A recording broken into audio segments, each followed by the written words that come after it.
പലരും എന്നോട് ചോദിച്ചു എങ്ങനെയാണ് ഈ ഇറച്ചി ഉണങ്ങുന്നതെന്ന്. അതിൻ്റെ സൊല്യൂഷനാണ് ഇന്ന് പറയാൻ പോകുന്നത് ഈ വീഡിയോയിൽ. അതായത് ഇതാണ് ഒരു ഫുഡ് ഡ്രൈയിങ് മെഷീനാണ്. Food drying machine. അധികം സെറ്റിങ്സ് ഒന്നുമില്ല, ജസ്റ്റ് ടൈം ആഡ് ചെയ്യുക, ടെമ്പറേച്ചർ സെറ്റ് ചെയ്യുക, അത്രേ ഉള്ളൂ. ഇതിന് ഫുഡ് ഡ്രൈയിങ്ങിൻ്റെ ഈ മെഷീനാണ്. പല ലെയറുകളുണ്ട്, നമുക്ക് 5 ലെയറുകളുണ്ട്. അപ്പോൾ നമ്മൾ ഈ ഓരോ ലെയറിലേക്കും ഈ ഇറച്ചി എടുത്ത്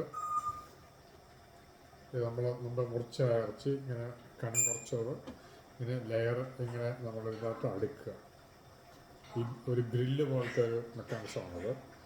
ഓരോ ഗ്രില്ലിലേക്കും നമ്മൾ ഇടകളയാതെ പറ്റുന്നത്ര പോലെ നമ്മൾ നിരത്തി നമ്മൾ വെക്കുക ഇറച്ചി. അത് കഴിഞ്ഞ് ഇതങ്ങ് ഈ മെഷീൻ അങ്ങ് ഓണാക്കുന്നു. ഓണാക്കി എനിക്ക് തോന്നുന്നൊരു 4-5 മണിക്കൂർ, 3 മണിക്കൂറൊക്കെ ആകുമ്പോഴത്തേക്ക് ഏകദേശം ഉണങ്ങി കിട്ടും. അത് കഴിഞ്ഞ് വേണമെന്നുണ്ടെങ്കിൽ ചില പീസുകൾക്ക് കട്ടി കൂടിയ പീസുകളുണ്ടെങ്കിൽ അതിനെ താഴ്ത്തി വെച്ചിട്ട് ബാക്കി പീസുകളെ മുകളിലേക്ക് ലെയർ ഒന്ന് അഡ്ജസ്റ്റ് ചെയ്യുക, തിരിച്ചിടുക. കുറച്ച് കഴിയുമ്പം ഒരു 2 മണിക്കൂർ കഴിയുമ്പം ഇറച്ചി വേണമെങ്കിൽ തിരിച്ചിടാം. ഇതിപ്പോൾ ഒരു ലെയർ മൊത്തം ഞാൻ അടുക്കി. ഞാൻ കൈ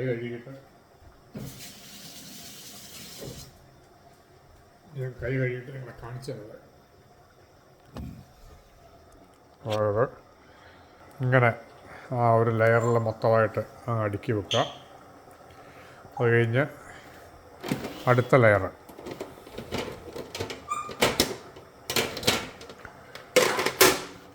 ലെയർ എടുത്ത് ഇതിൻ്റെ മുകളിലേക്ക് വെക്കുക.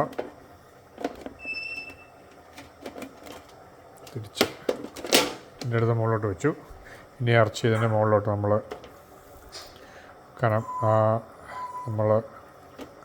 അരിഞ്ഞത് കട്ടി കുറച്ചായതുകൊണ്ട് ഇങ്ങനെ അടുക്കി വെക്കുക.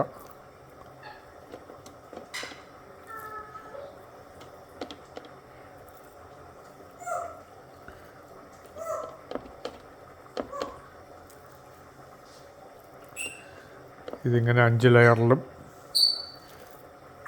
അടുക്കുക. അടുക്കി കഴിഞ്ഞിട്ട് സാധനം ഓണാക്കുക. അപ്പോൾ ഞാനിത് അടുക്കി കഴിയുന്നത് വരത്തേക്ക് ഞാൻ വീഡിയോ പോസ് ചെയ്യാൻ പോവാണ്. ഇപ്പോൾ ഞാൻ 5 ലെയറിൽ ഞാൻ നിർത്തി. ഇനി അത് അടച്ചു വെക്കുക. 5 ലെയർ കഴിഞ്ഞു. ഇനി അടച്ചു വെക്കുക. അടച്ചു വെച്ചിട്ട് ഇത് സ്റ്റാർട്ട് ചെയ്യും. അപ്പോൾ ഇത് അത് ഇനിയൊരു 2 മണിക്കൂർ കഴിഞ്ഞിട്ട് നമ്മൾ വീണ്ടും 2 മണിക്കൂർ കഴിഞ്ഞ് കഴിയുമ്പോൾ ഇതൊന്ന് മറിച്ചിടണം. ഇറച്ചി എല്ലായിടത്തൊന്ന് ഓരോ ലെയറിലെ ഇറച്ചി എടുത്തൊന്ന് തിരിച്ചിടണം. അത് കഴിഞ്ഞ് 1 മണിക്കൂർ കൂടെ കനം കുറവായതുകൊണ്ട് 1 മണിക്കൂർ കഴിയുമ്പോൾ ഒരു 2 to 3 hours സാധനം റെഡിയാവും. ഇറച്ചി ഉണങ്ങും. ഇറച്ചി ഉണങ്ങി കഴിഞ്ഞിട്ട് ഞാനതൊരു സിപ്പ് ലോക്കിലാക്കി ഫ്രീസറിൽ വെക്കും. കാരണം ഞാനത് ഇപ്പം ഇത് ഒത്തിരി ഉണ്ടല്ലോ, അപ്പോൾ അതുകൊണ്ട് നമുക്ക് ഒരു ദിവസത്തേക്കുള്ളതല്ലല്ലോ. അപ്പോൾ അതുകൊണ്ട് ഞാനത് ഫ്രീസറിൽ വെക്കും. ഫ്രീസറിൽ വെച്ചിട്ട് അത് ഫ്രീസറിൽ നിന്ന് നമ്മൾ കുക്ക് ചെയ്യേണ്ട അത്ര മാത്രം എടുത്ത് ഫ്രീസറിൽ നിന്നെടുത്ത് ഞാനതൊരു എയർ ഫ്രയറിൽ വെച്ചൊരു 10 സെക്കൻഡ് ഒരു 3-4 മിനിറ്റ് എയർ ഫ്രയറിൽ നോക്കും.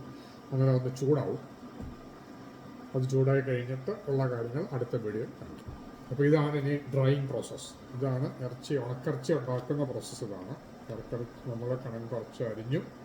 അത് നമ്മളതിൻ്റെ മസാല കൂട്ടി മുളകും ഉപ്പും എല്ലാം കൂടി ചേർത്ത് മുക്കി അത് തിരുമ്മി വെച്ചു. അതൊരു ഹോൾ നൈറ്റ് ഇരിക്കും.